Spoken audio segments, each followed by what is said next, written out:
टाठो बच्चों अस्सलाम वालेकुम वरहमतुल्लाहि वबरकातुहू। उम्मीद छम कि तुम सारी ٲسِو वार तہٕ कार। अल्लाह ताला थैनो सलामत। 8वीं जमात हंदन बच्चन खतर छुस बह आज 3 मार्च तुलरे सबकुक 4 सबक हेक तह ब्रोट कन हाजिर।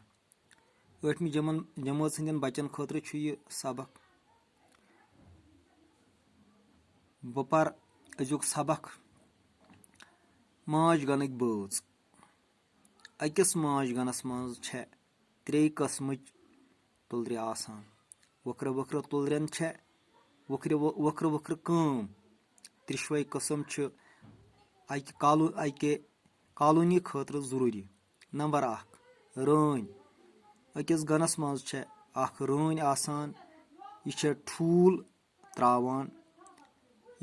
त्रावान वाजिन वाहिद माद तुलर। अहंदवे ठूलो मज त्रिशवे कस्मन हंज तुलरे नेरान। अंग्रेजियस मज अमिस क्वीन तो कशर पठ रन वनान। रन कॉलोनी हंज मोज तो हाकिम आसान। रन बाकी तुलरो खत बड़ आसान। अमि सुंद सीन कारकुन तुलरो हंद खत बड़ तो बेहवाल तुलरो खत लकुट आसान। यह अजुक सबक। वन सबकस मतलब कह सवाल। अकिस माज गनस मज कस कस्म तुलर आसान।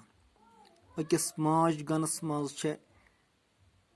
3 कस्म तुलरे आसान। नंबर ब्याक सवाल कॉलोनी खतर कम तुलरे जरूरी। कॉलोनी खतर त्रिशवे कस्मन हंज तुलरे जरूरी। अकिस माज गनस मज कच रान आसान। अकिस माज गनस मज रन आसान। गनच मोज तो हाकिम कुस आसान। गनच मोज तो हाकिम रन आसान। माज गनच सारवे खत बड़ तुलर कुस माज गनच सारवे खत बड़ तुलर रन आसान। यह अजुक सबक। उम्मीद तुह दियो किताब पे बे नजर वार पठ समझू। अल्लाह ताला थैनो सलामत वसलाम।